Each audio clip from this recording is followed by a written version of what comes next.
Family, welcome back to my channel. तो आज है नौमी का दिन और मैं सुबह सुबह यहाँ नहा धोवा कर साड़ी पहनकर तैयार हो गई हूँ मंदिर जाने के लिए, क्योंकि मुझे भरना था खोइछा। तो यहाँ पे मैं सुबह सुबह 7 ही बजे आ गई थी, क्योंकि मुझे अष्टमी के दिन ही खोइछा भरना था। बट त्रिशा का थोड़ा तबीयत सही नहीं था, तो मेरे हस्बैंड ने बोला कि छोड़ो, नौमी के दिन ही सुबह भर लेना और थोड़ा भीड़ भी कम रहेगा नौमी के दिन।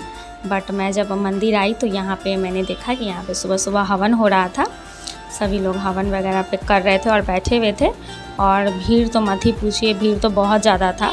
बट मैंने जैसे तैसे अंदर घुस के खोइछा वगैरह भर लिया और पूजा वगैरह भी कर लिया था। मुझे लगा कि नहीं, आज तो भीड़ थोड़ा कम होगा, लेकिन नहीं, भीड़ कम नहीं था, भीड़ वैसे ही था। और मैंने त्रिशा को भी अपने साथ में लेकर के यहाँ पे आ गई थी, क्योंकि त्रिशा रोने लगी। सुबह ही सुबह वो उठ गई और उसके बाद फिर खूब रोने लगी, बोली कि नहीं नहीं मम्मा, मुझे भी चलना है, मुझे भी चलना है। तो फिर मैं इसे लेकर के आ गई। बट मैं सोची थी कि ये सोई रहेगी तो मैं चुपके से निकल जाऊंगी, तो इसे लाना नहीं पड़ेगा, क्योंकि भीड़ में मैं बच्चों को लेके आना नहीं चाहती हूँ। बहुत अनकंफर्टेबल सा हो जाता है बच्चों के लिए भी और मेरे लिए भी, संभालना ही बहुत मुश्किल हो जाता है। बट वो कुछ बदमाशी वगैरह नहीं कर रही थी, इतना ज़्यादा भीड़ था कि वो भीड़ देख के एकदम शांत हो गई थी, एकदम शांत, कुछ बोल भी नहीं रही थी। मैं उसको कुछ बोल भी रही थी, बट वो कुछ भी नहीं, एकदम चुपचाप थी और पूरा शांत जैसी थी। तो देखिए, मेरा पूजा वगैरह भी हो गया था, तो फिर मैं अब जा रही हूँ यहाँ पे गेट से बाहर घर के लिए। और त्रिशा भी मेरे गोदी में चुपचाप देख रही है। और अष्टमी के दिन क्या हुआ ना कि सुबह से त्रिशा बिल्कुल ठीक थी, बट शाम में मुझे जाना था पूजा करने, तो अचानक से इसका थोड़ा तबीयत बिगड़ गया था। तो फिर मैंने रहने दिया। वैसे मैं अष्टमी को ही भरती हूँ खोइछा वगैरह, बट कोई नहीं, इस बार नौमी में ही हो गया।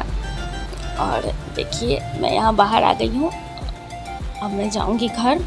फिर मैं घर पे आई, खाना वगैरह खाई, और उसके बाद फिर ये देखिए नाइट का मेरा वीडियो है। तो नाइट के टाइम में मैं सोची कि दीत्या त्रिशा को जाकर थोड़ा मेले में घुमा देती हूँ, तो मैं यहाँ मेले में आ गई हूँ। और ये देखिए, ये बिल्कुल चंद्रयान 3 जैसा यहाँ माता रानी का पंडाल बना है, जो देखने में बहुत ही ज़्यादा खूबसूरत था।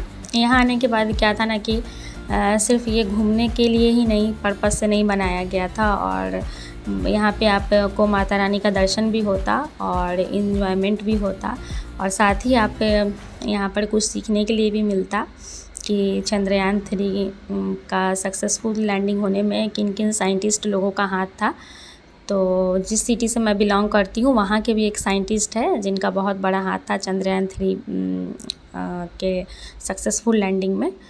तो उनका फ़ोटो वगैरह भी यहाँ पे लगाया गया था, तो मैंने देखा उसमें फ़ोटो उनका, तो कुछ तो मतलब नॉलेजेबल मिला ही यहाँ देखने के लिए।